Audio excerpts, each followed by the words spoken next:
We're going to make the department work better for the veterans, families, caregivers, and survivors we are charged with serving. And here's how we're going to do it. In response to President Trump's Department of Government Efficiency and Workforce Optimization initiative, VA is conducting a department wide review of its organization, operations, and structure. Central to these efforts is a pragmatic and disciplined approach to eliminating waste and bureaucracy, increasing efficiency, and improving health care, benefits, and services to veterans. This will be a thorough and thoughtful review based on input from career VA employees, senior executives, as well as the top VA leaders. Our goal is to reduce VA employment levels to 2019 in strength numbers, roughly 398,000 employees, from our current level of approximately 470,000 employees. Now that's a 15% decrease. There's a narrative out there right now, and has been for some time, in saying flat out that if you have all these people working at the VA, then that serves the military veterans. I'm here to inform you that is completely false. That is a complete lie. That's nothing but propaganda that politicians are getting bought off to espouse, and then people that are profiting are continuing to put out there. That is false. The reality is, having worked at the VA myself and been someone who is who has a license, still does, the people that do the heavy lifting, typically, if they're good people working there, are going to be the licensed professionals. There's all different types of licensees. Okay, you have to have a license to be a healthcare worker, to provide social work services, and on and on and on. My experience has been, both as an employee and a patient, that at least half of the people in any setting that I walk into are not licensed. They're quote unquote support staff. That is a fancy term for for basically being someone. I'm just gonna tell you flat out, okay? I'll tell you how it really is. And Department of Defense is like this too. They got so much bloat, it's amazing. It's a person who makes way more money in the federal sector than they would outside the government for work that could actually be done by, you may have 10 people doing a work that could be done by one person. And I'm not even being sarcastic, okay? I'm not even trying to be funny here, but it's the truth. It's ludicrous. My experience with the so-called support staff in the VA, and I've seen this elsewhere too, is that they are using government computers and devices and emails to spread malicious gossip, to help with, whistleblower retaliation. I dealt with a lot of that, to aid and abet managers and their illegal activities. The more of non-licensed quote unquote support staff you have, the more problems you have.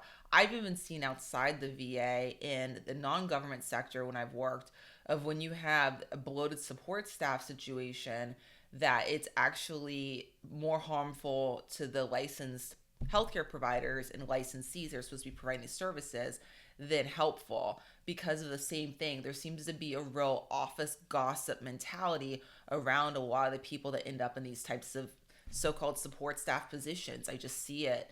I've seen it in multiple settings, but the VA was for sure the worst. I mean, it was just next level. And you could easily cut most of these positions and everything would be fine. Now, they need to implement technology, because technology can actually take over a lot of these positions. So, for example, at one of the VA hospital that I have to go to periodically, they have a staff member who is busy causing a lot of problems and refusing to do their job and schedule people. They were a scheduler. That was what they referred to them as. I'm sure it's probably a fancier title, but scheduler is what they were calling them. And so their whole job is to schedule people, and they weren't doing it. And they also made the mistake of telling me off and hanging up on me. But I was able to get a first name on the way out the door before they hung up on me. And of course, all the things reported, all things, all the VA drama, right? Anyways, that person could easily be replaced with a machine. You could easily do online scheduling. It is a very common outside of the government for people to schedule their appointments. The VA is supposed to have implemented this already. However, most facilities and clinics have refused underneath the VA's umbrella to cooperate. Go figure. So you're stuck with these people, whether you want to be or not, whether they're nice or not. So the online scheduling is what I would prefer to do. I would never interact with a person if I could just do my own online scheduling and have a choice about date and time, and it would just be a lot easier for me, a lot more convenient. Online scheduling is great for patients because you can do it 24/7. You don't have to wait around for a scheduler to help you. And in many cases, they don't want to be bothered in these government positions. And a scheduler is uniquely a government position. Someone who's like full-time job is just to schedule appointments. I've never seen it anywhere outside the government, honestly. I've worked in healthcare settings outside the government. I've never seen anything like this before. It's such a waste of money, and these positions could easily be eliminated. Okay, I'm just going to tell you right now. Now, I understand there's technological barriers for veterans that are not tech savvy, and they would require additional assistance, certainly. But there are many veterans like myself out there who would, any day of the week, be happy to schedule themselves online without the interference. I wouldn't call assistance, because it's not assistance in my experience, interference of having one of these schedulers up in my business. So I think these employee cuts are actually quite modest. If I were in charge, it would be much more severe. I've known for about a decade now that the Department of Defense, the U.S. Department of Veterans Affairs, they have, like I said, because of the support staff they hire, they call them all these different titles. They may call them medical support assistants. They may call them schedulers. They may call them, I mean, there's so many different titles they have, and they're these nonsense federal government, uniquely federal government titles that don't exist anywhere else. And there are these trumped up titles. These people are making twice as much compensation, I'm willing to bet, than they would make outside the government, because you have to keep in mind the compensation package. The compensation package with the matching, when I was there, and I don't think it's changed or gotten any worse, when it came to like the thrift savings plan, which is similar to 401k, but actually better. Well, that thing would give you a better retirement option than active duty service members currently have, and I'm not joking at all. So the benefit package that these people are getting it's pretty significant. Now, what's ironic about it is if you're a licensed healthcare provider, or if you hold a license of some kind, more often than not, depending upon which type of license it is, a lot of the times they're actually being underpaid, which is wild to me. I was in one of those positions where I was being underpaid when I was hired on. Yeah, there were people who had no credentials of any kind, no advanced education licenses to answer to, nothing, that were making like the same amount of money, if not more, than I was. And this is still happening. So they have chronic issues at Veterans Health Administration for retaining licensees of different types, which is harmful to the healthcare of military veterans and their family members eligible for this care.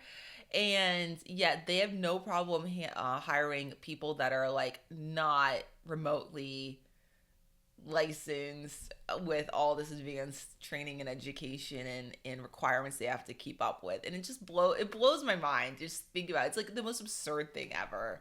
So they really need to cut those jobs and consolidate them down. I'm telling you, like, they could have one person doing the job of 10. They could have technology take over a lot of these jobs, like schedulers. So I know that you could tell the look on the Secretary of the VA's face in this clip, and then in the upcoming clip, he looks like he's in a little bit of distress because he's sandwiched again between like all the secretaries of the VA, the presidential administration and Congress, the politicians, and then this nightmare situation at the VA.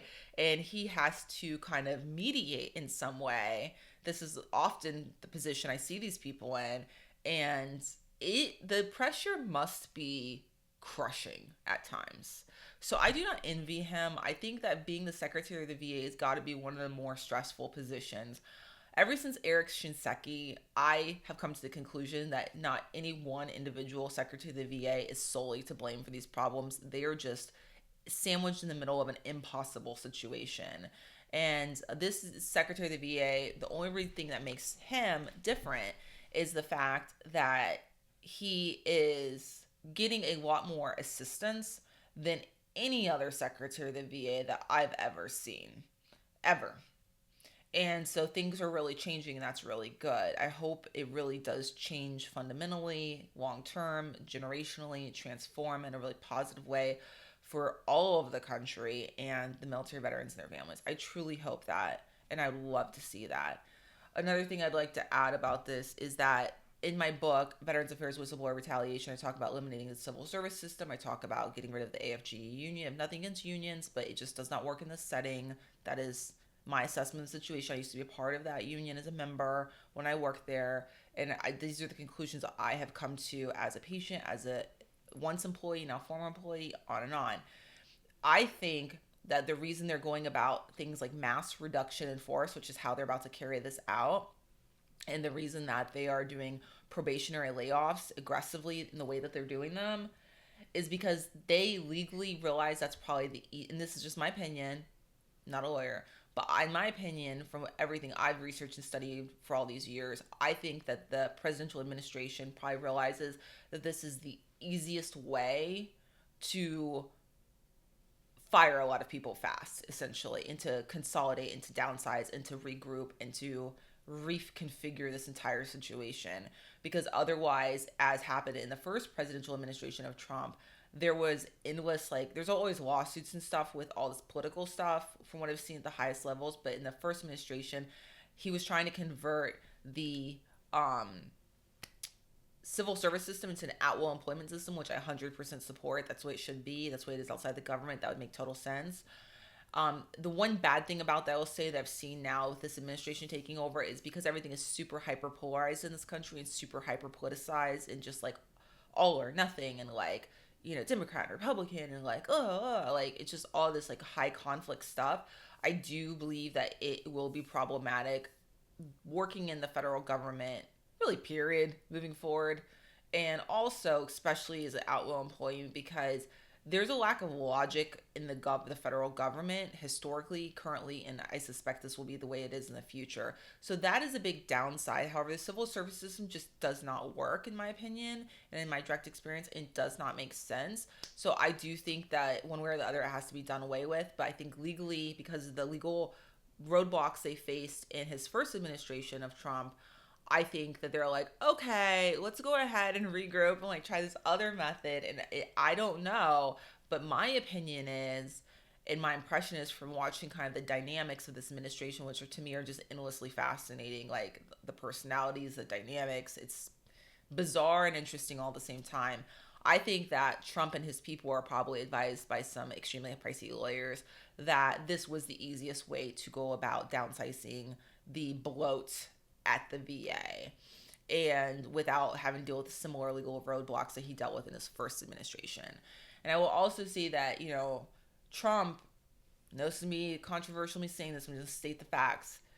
My experience wise, as a veteran, as someone who's intimately familiar with the VA, that he was the only president in his first administration of my entire lifetime and probably before that ever made a dent in the VA. Things actually improved under his administration at the VA for me personally. Some things as an employee, former employee, you know, did not, because I think there was just, it's such a mountain of bureaucracy. I think it's overwhelming for these politicians to really get their mind around it, even if they're really trying to do the right thing. That's my take on it.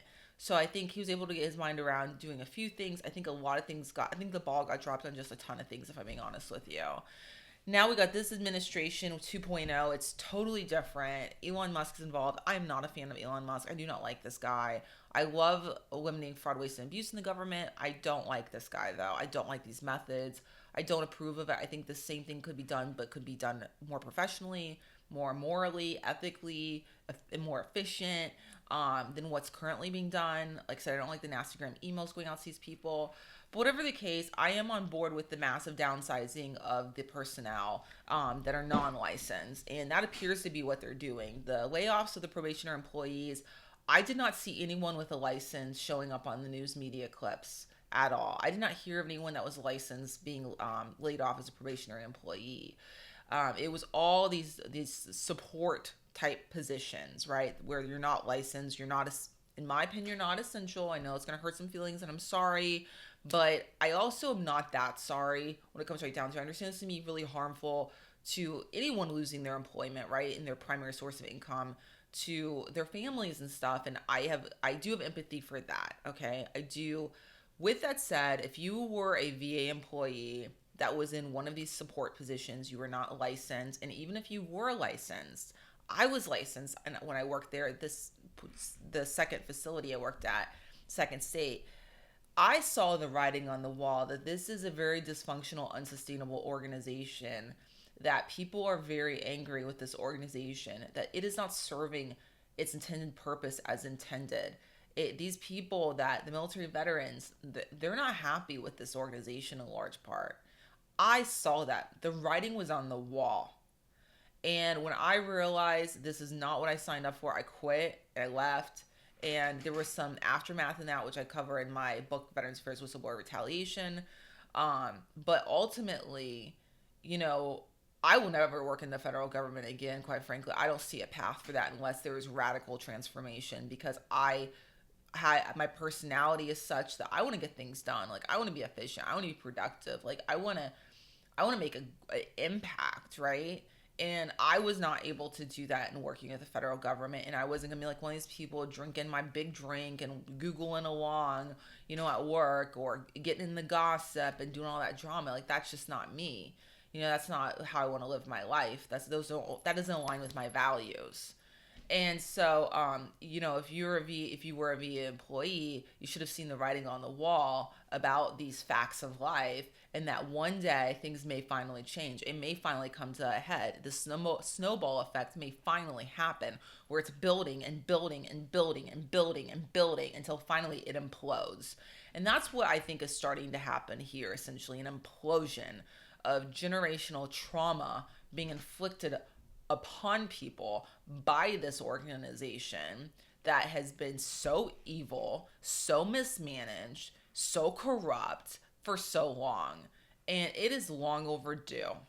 And so I don't agree with the methods of how this whole thing is playing out. I don't think it's the smartest way of handling it, honestly. I think it's really dumb to send licensees of all people these nasty grams. I think it's really stupid to send buyout offers to licensees at Veterans Health Administration, the very people you cannot freaking figure out how to recruit and retain to save your life that are worthwhile. That was stupid, and that is going to be harmful long term. I'm willing to guarantee it when it comes to retaining the best and the brightest licensees at these facilities. Quite frankly, there aren't that many out there to begin with. The best and the brightest licensees, in my direct experience, are not hanging out in the federal government more often than not, okay? Specifically, Department of Defense, Veterans Health Administration, they got medical malpractice and neglect issues out the wazoo. There are now law firms, federal, national law firms, I'm not even kidding, who specialize in bringing legal actions against Department of Defense and Veterans Health Administration, U.S. Department of Affairs, the entities, as well as any healthcare providers involved, because the issues are so out of hand. And I'm going to cover that in a different video as well. And I already have covered that a little bit in a different video. Check that out, about complaints in Veterans Health Administration providers. So anyways, let's get on to the next clip.